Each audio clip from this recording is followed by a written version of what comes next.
Hello students, myself Pankaj Sharma from Praxis Vidyapeeth Rudoli Basti. Students, today I am starting a very important topic for you, and this lecture is related to the especially class 9th and 10th both. In your question paper, there is one very important question. There is a very important question of translation from Hindi to English. Today we talk on this topic, how we able to translate any extract or a sentence correctly. For this, so many things are very important. I will point out some important points for this particular topic. First of all, you may know about the tense, and second, you must know the word meaning.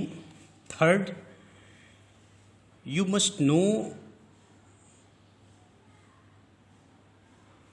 about the sentence clearly.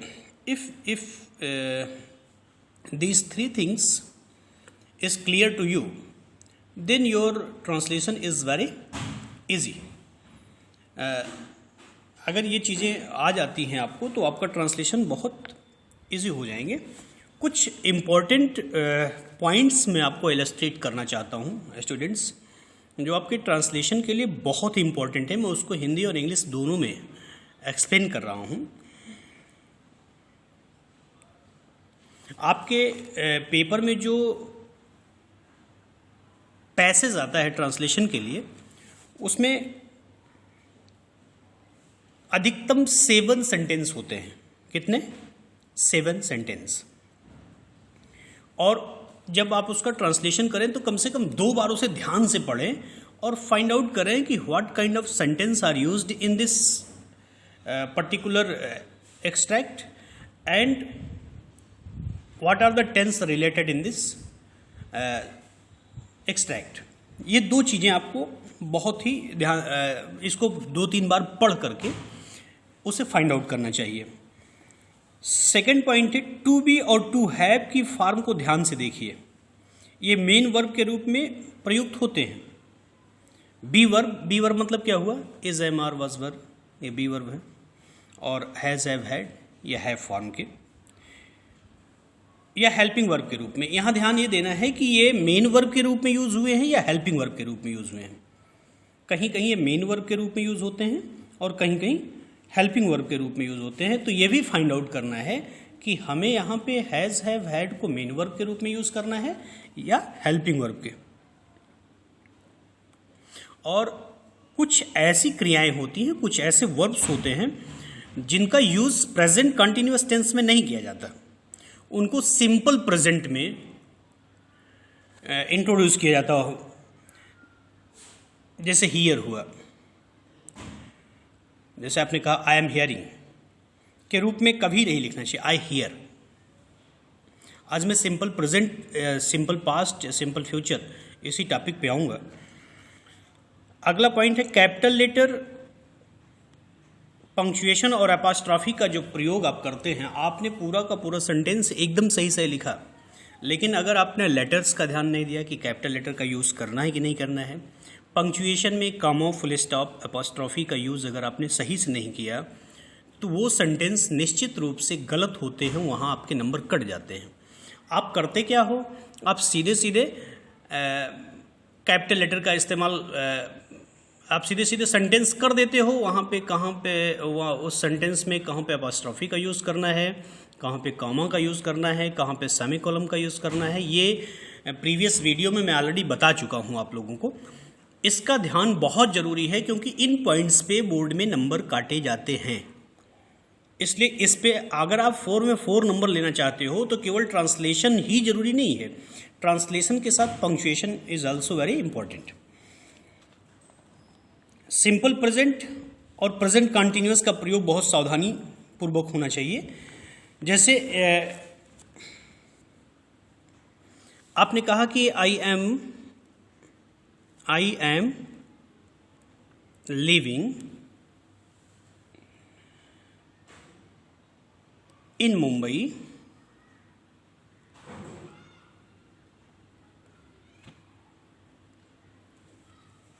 I am living in Mumbai at present। एक sentence ये है, sorry यहाँ capital हो गया जबकि capital नहीं होगा, at present एक सेंटेंस से लिखा गया। अब इसी सेंटेंस को हम इस तरह से लिख रहे हैं, I live in Mumbai, I live in Mumbai. अब दोनों सेंटेंस ध्यान दे देखिए, जब हिंदी सेंटेंस आप पढ़ोगे तो हिंदी सेंटेंस आपको ये क्लियर कर देगा कि ये सेंटेंस का सेंस क्या है, किस सेंस में इसका यूज हो रहा है। जैसे पहला जो सेंटेंस आया, I am living in Mumbai at present, नहीं वर्तमान में मैं मुंबई में रह रहा हूँ, वर्तमान में मैं मुंबई में रह रहा हूँ। ये इस सेंटेंस के माध्यम से क्या क्लियर हो रहा है, टेम्परोरी अरेंजमेंट। क्या हो रहा है, टेम्परोरी अरेंजमेंट।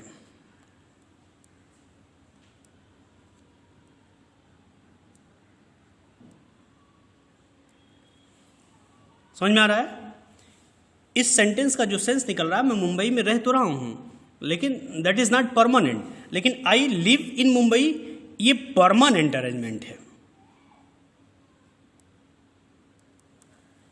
आ रही बात समझ में। तो इस तरह से इस सेंस को आपको, इसको ऐसे भी बोला जा सकता है कि आजकल मैं मुंबई में रहता हूं, तो आजकल मैं मुंबई में रहता हूं, तो ये सेम ट्रांसलेशन सही है, रहता हूं मतलब रह रहा हूं। आ रही बात समझ में। लेकिन इसका सेंस टेम्पररी निकल रहा है कि टेम्पररी रहा हूं, परमानेंट वहां नहीं है। लेकिन जब आपने कहा आई लिव इन मुंबई, तो ये परमानेंट की बात कर रहा है, राइट। तीसरा चीज बेटा, नेक्स्ट पॉइंट पे हम आते हैं, पास्ट का जो सिंपल होता है और प्रेजेंट परफेक्ट का प्रयोग करने में भी थोड़ा सा आपको बहुत सतर्कता रखना चाहिए, बहुत ही कॉशस रहना चाहिए। कहाँ कहाँ कन्फ्यूजन होता है, देखो ये सिंपल प्रेजेंट और present continuous. Simple present, present continuous, यानी present indefinite, present continuous. Indefinite का तो क्लियर होता है, उसमें थोड़ी सी कन्फ्यूजन होती है। और पास्ट इंडेफिनिट और past perfect, present perfect tense के सेंटेंस के सेंस के आधार पे क्लियर होगा। उसके लास्ट के वर्ड को देख करके ही हर सेंटेंस को आप क्लियर नहीं कर पाओगे कि कौन सा ये सेंटेंस किस टेंस से रिलेटेड है। जैसे यहाँ पे एक सेंटेंस मैं लिख रहा हूँ, I have received this letter. ये सेंटेंस देखिए, आई हैव received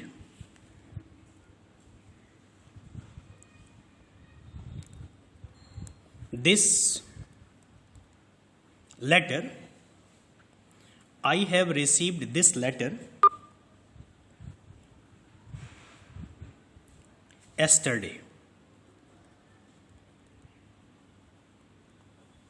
I have received this letter yesterday। अब जो ये सेंटेंस है, I have received this letter yesterday,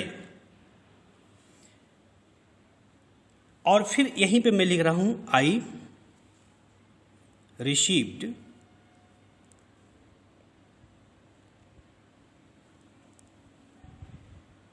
ये ई आई होगा, VED, RECEIVED। यहाँ देखिए स्पेलिंग एरर हो रहा था। स्पेलिंग एरर ऐसे होते हैं, मैं कंटिन्यू पढ़ा रहा हूँ, इसके बाद भी मुझसे ये चीज़ हो रही थी, जस्ट मोमेंट्री है ये, लेकिन मुझे तुरंत ध्यान में आ गया। तो आपको भी ध्यान में आना चाहिए, कहीं आप गलत तो नहीं लिख रहे हैं। I received this letter yesterday.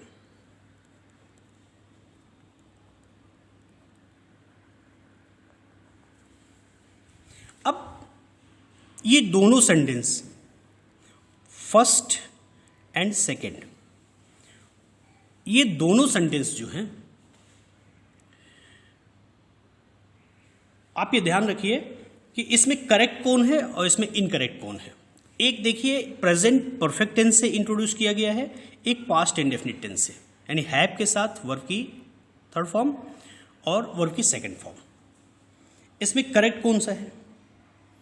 I have received this letter yesterday, मैंने इस लेटर को एस्टरडे को रिसीव किया है।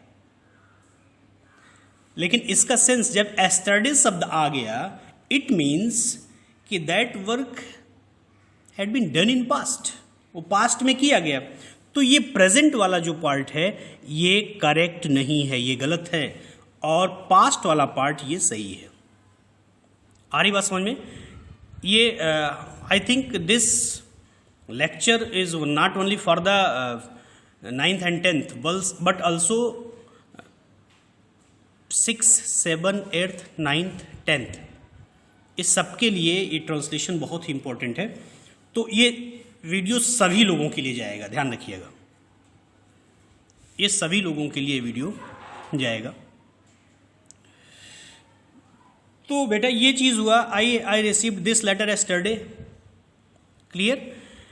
तो यहाँ पे क्या पकड़ा गया? सेंस पकड़ा गया, इसका मेन सेंस पकड़ा गया। ये एस्टरडे वर्ड डिफाइन कर रहा है कि this matter related to the past tense, not in the present tense. अगर ये चीज़ नहीं होती तब यहाँ पे हम प्रेजेंट टेंस को इंट्रोड्यूस कर सकते थे और प्रेजेंट में परफेक्ट को इंट्रोड्यूस कर सकते थे। तो समझ में आया? इसके बाद नेक्स्ट पॉइंट पे आते हैं कि जब हम पास्ट परफेक्ट टेंस में जो अर्लियर एक्शन होता है और लेट एक्शन होता है, दो तरह के एक्शन होते हैं पास्ट परफेक्ट टेंस में। अगला पॉइंट, पास्ट परफेक्ट टेंस।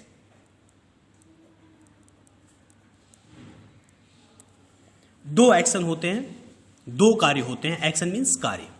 तो एक अर्लियर एक्शन होता है, एक पहले एक्शन होता है, और एक बाद में एक्शन होता है। इस चीज को भी हमें समझना होगा।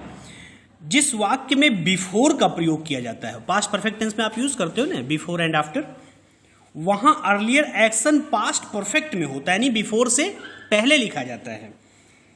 और जिस वाक्य में आफ्टर का प्रयोग होता है एंड वहां पास्ट परफेक्ट वाली चीज को बाद में स्थान देते हैं।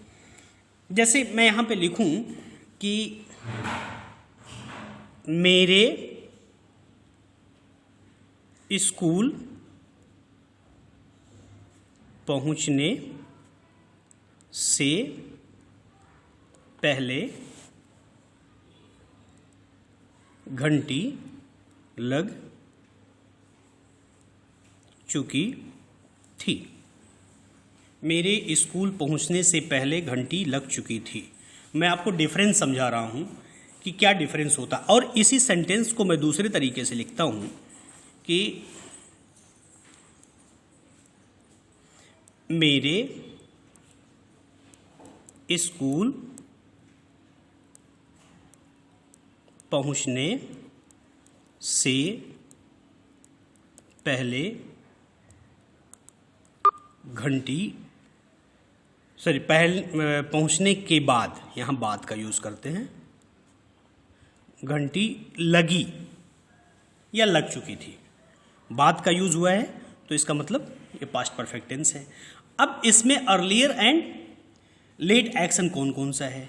दो एक्शन है। एक तो मेरा स्कूल पहुंचना, एक एक्शन ये हुआ। दूसरा घंटी का लगना। तो पहले कौन सा एक्शन हुआ? पहले घंटी लगी। तो जब घंटी लगी तो इस पार्ट को हम किस में रखेंगे? पास्ट परफेक्ट में रखेंगे। यानी इस सेंटेंस को ऐसे स्टार्ट करेंगे, द बेल हैड रंग। फिर ये देखिए बीच में कंजक्शन लगा हुआ बिफोर, यहां लाएंगे बिफोर। किसके बिफोर? मेरे स्कूल पहुंचने के पहले। दूसरे पार्ट को हम किस में ले जाते हैं? दूसरे पार्ट को हम ले जाते हैं पास्ट इंडेफिनिट में, before I reached the school. आ रही बात समझ में? दोनों एक्शन आपको समझ में आ गया। जो वर्क पहले हुआ हो उसे पास्ट परफेक्ट में रखा गया और बिफोर के पहले रखा गया, और जो वर्क बाद में हुआ उसे कहाँ रखा गया? बाद में रखा गया। और किसके बाद में? बिफोर के बाद में। किस फॉर्म में रखा गया? पास्ट इंडेफिनिट के फॉर्म में रखा गया। आ रही बात समझ में? सेम यही सेंटेंस यहां लिखा हुआ है, सिर्फ एक चीज यहां पे इंट्रोड्यूस कर दिया, बाद। जब बाद वाला वर्ड आ जाए, ये कंजक्शन आ जाए, ये कनेक्टर आ जाए, इसे कंजक्शन भी कहते हैं, कंजक्शन ही कनेक्टर होते हैं जो दो सेंटेंस को या दो उपवाक्यों को आपस में कनेक्ट करते हैं।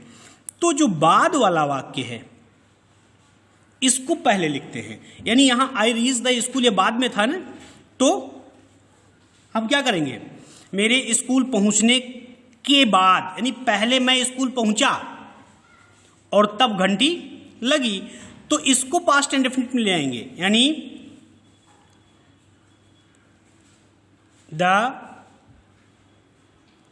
Bell rang after I had reached the school। आ रही बात समझ में? तो इस टेंस में आपको ध्यान रखने की जरूरत है। दूसरा, कभी भी एक ही सेंटेंस में when के बाद then का प्रयोग नहीं करना चाहिए। क्या नहीं करना चाहिए? when के बाद तो एक ही सेंटेंस में then का प्रयोग नहीं करना चाहिए। कहीं पे अगर हार्डली, स्कार्सली,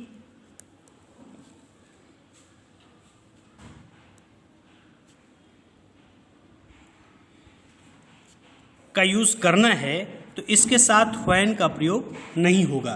कुछ मेजर पॉइंट्स मैं बता रहा हूं जो आपको ध्यान रखने हैं। नो सूनर के बाद देन का प्रयोग 100% होता है। किसका? नो सूनर के बाद देन का प्रयोग होता ही है।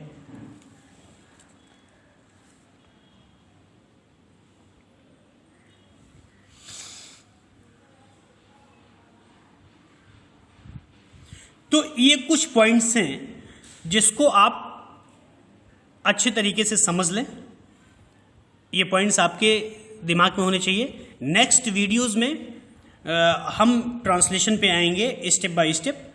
आज का ये लेक्चर यहीं पे समाप्त होता है। नेक्स्ट वीडियोस में हम आगे की चीज़ें देखेंगे। Okay, thanks.